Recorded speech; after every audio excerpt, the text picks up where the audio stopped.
यह कहानी एक प्राचीन जंगल की है जो एक समय में देवताओं और राक्षसों का मुख्य युद्ध स्थल था।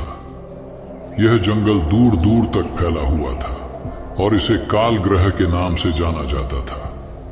जंगल के भीतर एक रहस्यमय मंदिर था जो एक विशाल शिला से बना हुआ था, जिसमें कोई भी इंसान प्रवेश करने की हिम्मत नहीं करता था। लोग कहते थे कि यह मंदिर समय और स्थान की सीमाओं से बाहर था और जो भी इसमें घुसने की कोशिश करता वह या तो खो जाता था या फिर उसे अजीब घटनाओं का सामना करना पड़ता था। एक दिन एक युवा ब्राह्मण नामक अर्जुन ने यह सुन रखा था कि इस मंदिर के भीतर छिपी एक प्राचीन वेदिका है जिसमें अनमोल ज्ञान और शक्तियां छिपी हैं।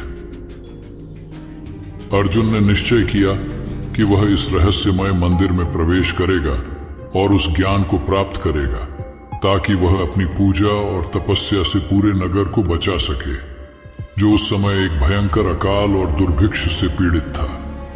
अर्जुन ने अपनी यात्रा शुरू की और जंगल के गहरे हिस्से में पहुंचने के बाद उसे अजीब सी घटनाओं का सामना करना पड़ा। कभी पत्तियां खुद ब खुद हिलने लगती, कभी अचानक तेज आंधी आ जाती और कभी जंगल में विलक्षण आवाजें सुनाई देती। जैसे जैसे वह मंदिर के करीब पहुंचा, उसने महसूस किया कि जैसे समय ठहर गया हो। हर कदम में उसे ऐसा लग रहा था कि वह किसी और युग में प्रवेश कर रहा हो। मंदिर के द्वार पर पहुंचते ही अर्जुन ने देखा कि वहां एक पुराना शिला लिखा हुआ था जिस पर एक रहस्यमय लिपि उकेरी हुई थी। यह लिपि देवी देवताओं के एक प्राचीन मंत्र का हिस्सा थी जो बहुत ही शक्तिशाली था। अर्जुन ने वह मंत्र पढ़ने की कोशिश की और अचानक मंदिर का दरवाजा अपने आप खुल गया।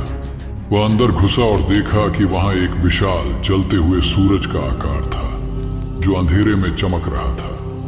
उस सूरज के मध्य में एक पुरानी देवी की मूर्ति थी जो अपनी आंखों में अनंत गहराइयों को समेटे हुए थी।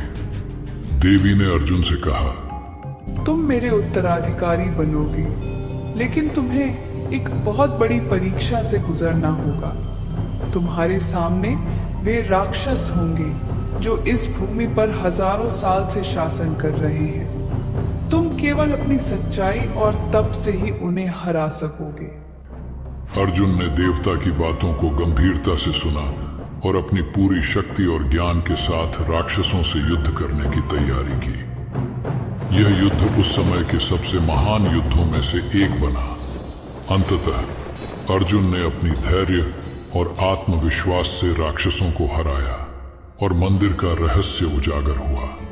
कहा जाता है कि अर्जुन के द्वारा प्राप्त किए गए ज्ञान और शक्ति ने उस जंगल और नगर को अकाल से मुक्त किया और वह स्थान फिर से समृद्ध हो गया। लेकिन जो लोग अब भी उस मंदिर के पास जाते हैं वे कहते हैं कि कभी कभी उस पुरानी देवी की आवाज सुनाई देती है जो अर्जुन से पूछती है, क्या तुम अब भी अपनी सच्चाई से जी रहे हो? आज भी उस रहस्यमय मंदिर का रहस्य अनजाना है और कोई नहीं जानता कि वह क्या सिखाता है, लेकिन उसकी उपस्थिति आज भी उस जंगल में महसूस की जाती है। हमारा उद्देश्य किसी की भावनाओं को ठेस पहुंचाना नहीं है। अगर इस वीडियो में हमसे किसी भी प्रकार की त्रुटि हुई हो तो हमें माफ करें। आपको ये कहानी पसंद आई तो लाइक करें और अगर आप हमारे चैनल पर और भी बेहतरीन कहानियां देखना चाहते हैं तो सब्सक्राइब जरूर करें और जुड़िए हमारे साथ। धन्यवाद।